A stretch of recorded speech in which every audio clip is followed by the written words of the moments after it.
sehari-hari. Apapun yang dikonsumsi ibu itu menjadi makanan anak. Kenapa kita memberikan yang terbaik pada waktu dalam rahim? Soalnya habis itu bayi 0 sampai 6 bulan itu nggak akan dapat makanan apapun selain ASI. Berarti gizinya, terus cikal bakalnya manusia itu bagus mulai dari kandungan. Makanya kudu dikai sing enak-enak, sing apik-apik, sing bergizi, sing halal barokah. Nek iso kan ngoten toh? Nggih. Insyaallah itu pasti gitu. Nanti hasilnya bagus. Itu untuk masalah gizi, ya. Masih ada enggak yang mempercayai tarak-tarak? Ada yang masih takut makan sesuatu? Enggak. Jangan loh ya. Insyaallah. Ada yang takut makan lele enggak? Enggak. Lewi yo. Aku jomblo seneng. Oh, cocok. Oke ya, cocok ya. Soalnya ada loh yang mitosnya, aja mangan lele tuh enak tusil-tusil. Ada toh? Itu mitos, oke? Terus kemudian ada yang takut makan telur? Enggak. Enggak takut? Aja mangan telur kok memeti, betul apa salah? Salah. Oke. Setiap ibu hamil yang mau melahirkan semuanya termasuk bu bidan itu memeti. Iyalah loro kok. Iya toh. Ngene salah, pokoknya sakit semua itu kayak orang memeti, itu normal gitu ya. Oke, terus kemudian dalam hal beraktivitas, tadi gizi saya menekankannya di hal aktivitas sekarang. Saya izin tak copot ya Mbak Lik. Oke. Oke. Biar kelihatan di syuting. Kelihatan cantik. Jadi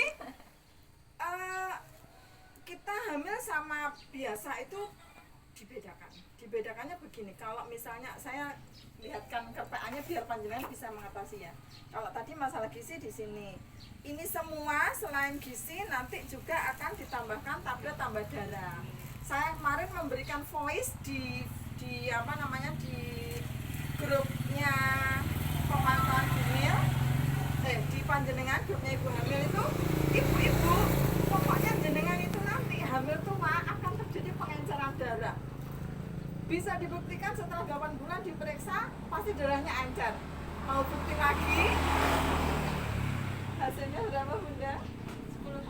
10,3. Jadi pertama itu hampir rata-rata bagus, 12,13 seperti itu, terus akhirnya encer ternyata. Panjenengan nggak usah takut untuk mengkonsumsi tambah darahnya itu, nanti juga turun ya. Berapa? 10,9,7 loh, kan 2 sudah anemia, berarti anemia. Kalau kurang dari 11 itu anemia. Ambil fotonya sudah Bu. Oke.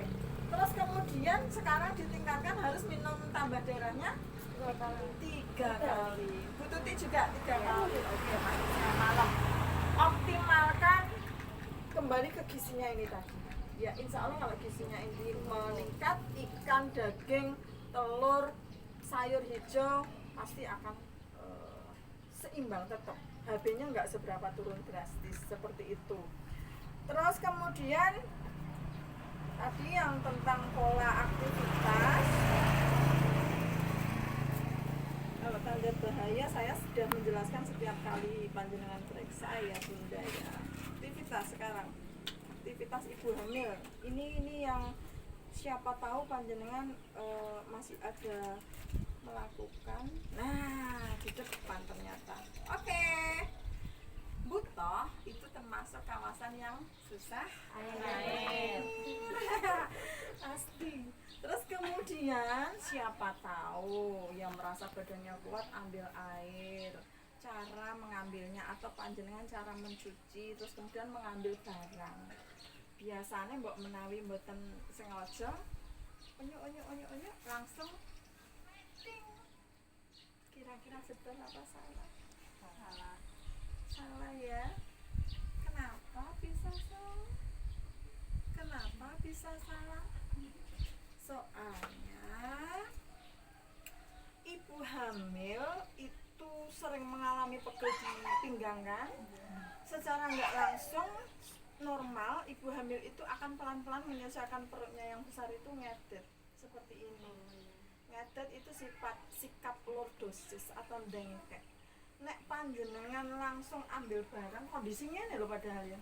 Terus mari ngoten langsung seperti itu. Jenengan akan melawan ini, akhirnya kalau tua itu dengkek, sakit. Ya betul gimana Bu Suci? Yang betul ini ada cawangnya. Jadi umpama ambil nyon sewu, ambil kunci gini ya, ini satu. Nyon sewu gini, kaki diteguk dulu, belak cantik kan? Terus nget. Oke, terus ini ditekan ke atas, ding, kita tegak, gitu. Siap? Insya Allah sudah melakukan seperti itu. Buatan aku biasa cik langsung ngomongin nih, dijaga ya. Loh, ada ibu hamil yang mengalami kehamilan besar itu Bu ngeri banget, sakit banget. Ada nggak seperti itu? Kalau Bu Bidan kebetulan ngalami, kalau saya sendiri ngalami itu kaki kanan kadang mancek, geriul gitu kayak nggak kuat. Kadang-kadang keseimbangannya kurang. Apalagi kalau bayinya sudah besar. Nah, Kram Bu kaki kalau kram. Nah, itu nanti hubungannya harus senam hamil ya. Oke. Kemudian ada yang ditanyakan terkait dengan hal-hal setiap hari rutinitas kebiasaan di rumah? Tidak ada? Tidak ada. Oke ya. Terus yang biasa sesuaikan dengan beban kekuatannya tadi. Caranya juga gitu tadi ya, kan nggak boleh gini toh, nggak boleh gini. Umpamanya ini timbul, ya tetap gini dulu. Loh, ini loh, ini yang betul. Gini dulu, baru dan ini. Nonton ya, sampai kuat yang berapa? Sampai lalu 2 kilo.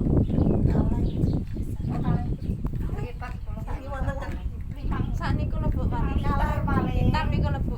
Sing hitam nih kok, kuat, nggak apa-apa. Piye, yo ngene, ngene.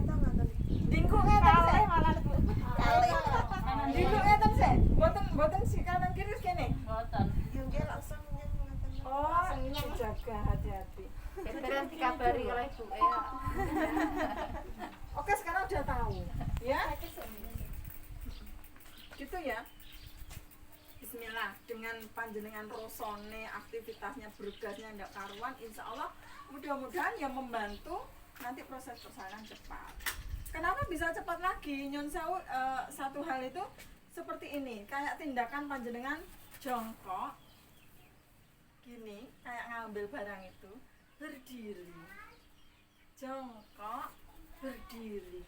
Itu loh sebenarnya yang memudahkan daerah panggul bayi itu masuknya ke panggulnya itu nayoh, mudah. Jadi yang memperlancar itu juga kayak senam hamil ya, terutama jongkok. Ini yang mendekati hamil-hamil tua itu Mbak Tuti, Bu Puji. Yang perkiraan lahiran lagi siapa ya? Ini belum, masih bulan depan ya, bulan depan bulan ini nggak ada ya. Oh ya, Purwati nggak bisa hadir. Tadi absen, nggak bisa hadir. Oke. Terus kalau masalah proses persalinan, yang pengalaman pertama baru Mbak Tuti, Mbak Reni, yang lainnya sudah yang kedua. Yang kedua insya Allah sudah hafal yang pertama, masih ingat ya Mbak Put? Meskipun suwi prosesnya rapopo ya. Intinya sabar dengan adanya rasa sakit. Nek tambah nyeruk berarti tambah bagus. Mbak Mince juga kedua. Jadi yang sabar ya. Yang membuat perut sakit itu apa sih? Ini otot perutnya. Bunda Reni pengalaman nanti. Jadi walas pokoknya dinikmatin. Rasa sakit itu dibutuhkan. Kadang ada loh, saya menolong persalinan kemarin. Mboten dirangsang lho Bu. Wih, sama pengen tak rangsang. Lah wong kuwi wae sakite koyo ngono sampeyan wis kesakitan. Saya bilang gitu. sabar, itu sudah proses yang bagus, yang alami. Jadi dengan proses sakit yang luar biasa itu adalah bayi itu ditekan oleh rahim, kontraksi, sehingga ini dalannya mulai buka satu mungkin sampai diharapkan bukanya ada 10 bayi, insya Allah baru bisa lahir. Kemudian seperti ini buka lengkap. Nah ya sudah sampun, alhamdulillah. Seperti itu kalau untuk proses persalinan. Ada lagi yang menentukan nanti meskipun sudah buka 10 ternyata ibu sampai ada yang kelelahan, nggak kuat meneran, itu perlu kita pribadi yang mengalami proses persalinan itu adalah memperhatikan cukup kebutuhan minum, makan selama bersalin nanti ya, di ruang bersalin dipaksa makan. Karena yang sewu wong larani rasa sakit itu ada yang enggak doyan makan, enggak perlu pasangan. Jadi tolong diingat-ingat, piye aku kudu kuat, kudu makan seperti itu ya. Nanti kalau enggak dipaksa seperti itu, pas dengan ngalami sakit, ingat-ingat kok katanya Bu Suci ini, pas ngalami sakit, wah iya, aku nek gak ngene kok aku pas nglairno wae uwat gede, enggak akan kuat kalau enggak makan ya. Makan, terus kemudian minum yang cukup, terus multivitamin ini rajin diminum, terutama habis mulai rendah itu takutnya loyo pindahnya Bu Tuti ya, takutnya loyo, jadi gizinya dicukupi yang baik. Susu sampai kehamilan tua enggak apa-apa minum terus, menyusui minum susu juga enggak apa-apa ya. Oke, seperti itu. Terus kemudian tentang menyusui, saya kasih pengalaman untuk yang baru-baru. Ini Bu Dewi baru juga.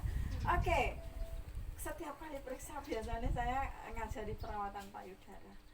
Itu saya tanyakan biasanya, yang saya untuk bentuk putingnya bagaimana, apapun bentuk puting susu ibu hamil, kita itu wanita sempurna, insya Allah bisa menyusui.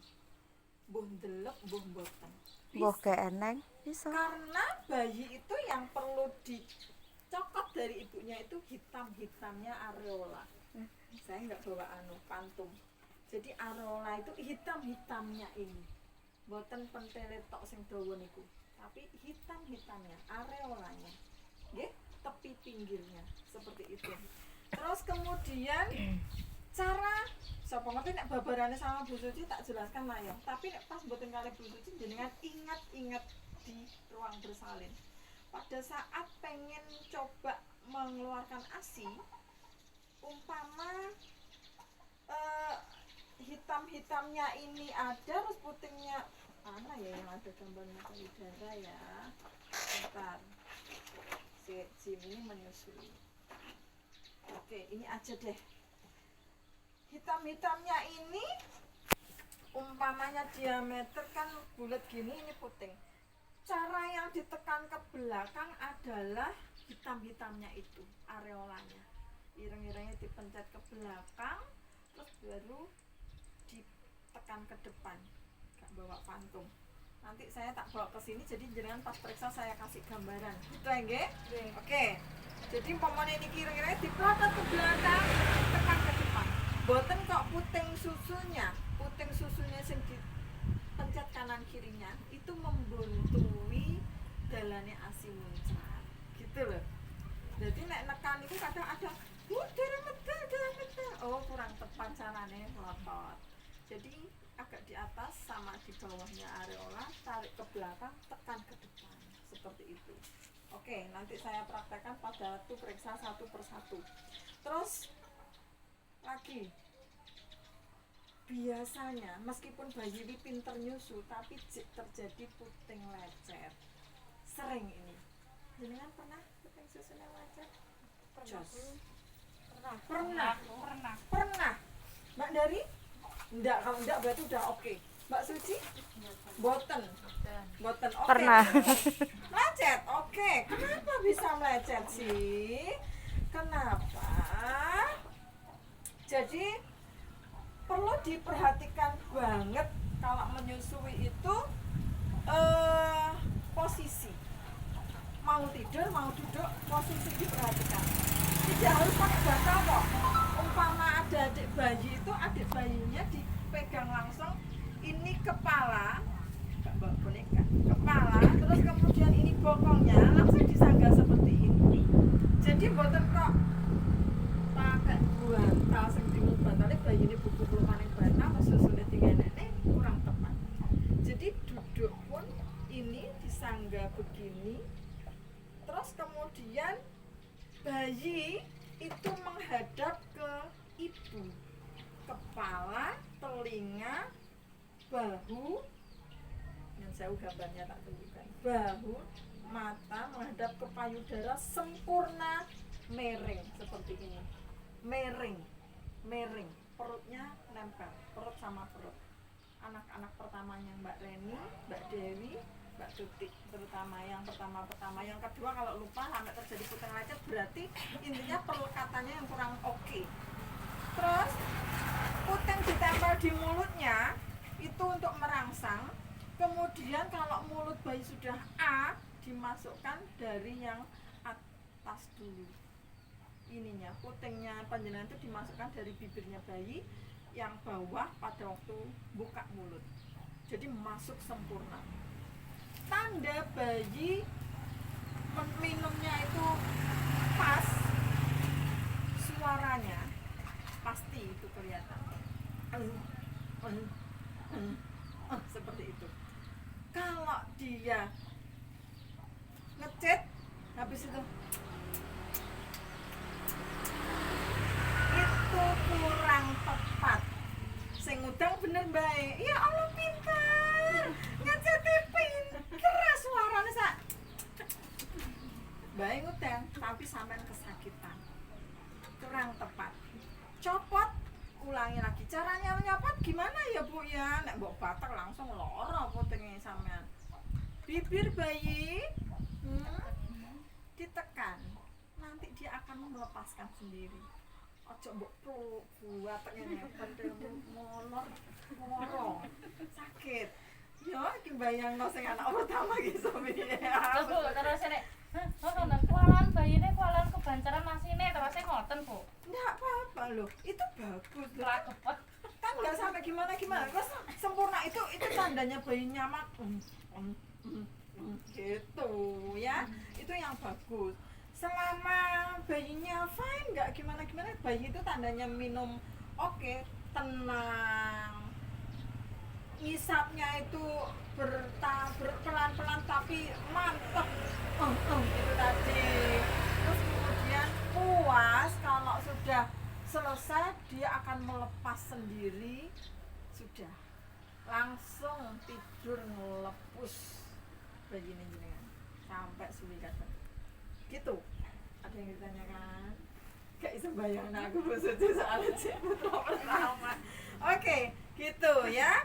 Boleh menyusui sambil mereng, bubuk boleh, ora kudu tangi, sama ngantuk dalu-dalu tengah wengi melek. Mari ngoten, udah sampai ngene-ngene dipaksakan. Bubuk kelan sampean kan ya? Oh, pinter ini.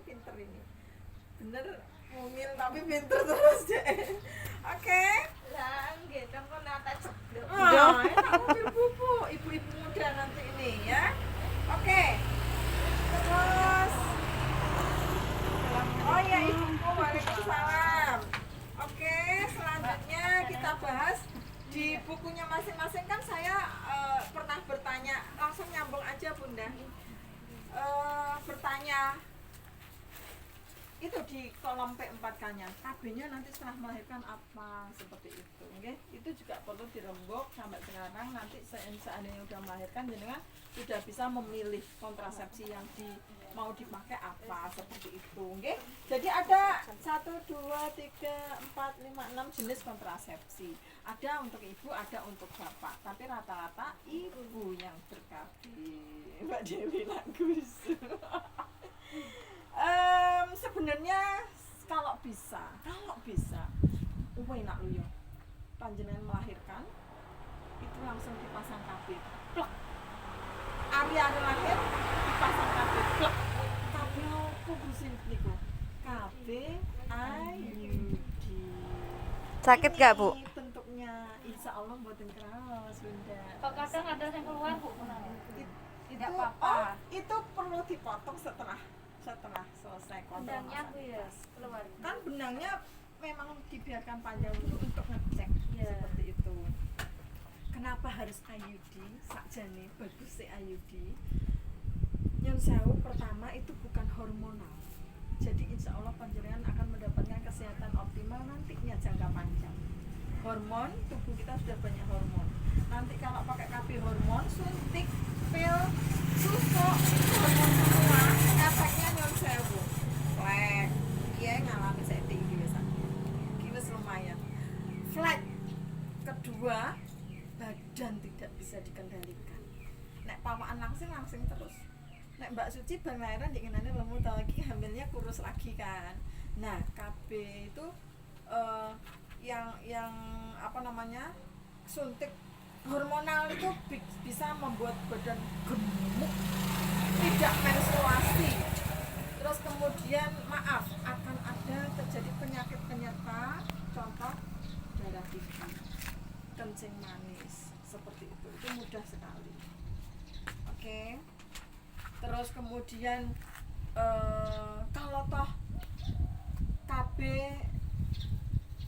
apa kontrasepsi mantap itu jangka panjang, bisa susuk juga bisa, tapi itu hormonal. Tapi yang paling mantap itu sebenarnya IUD. Kalau IUD itu bisa sampai 8 tahun 10 tahun. Enak toh?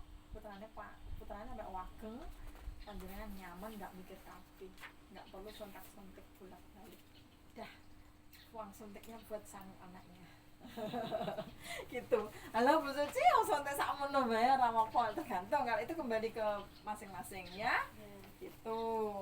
Oke, mungkin itu dulu. Udah, pos nggak apa-apa.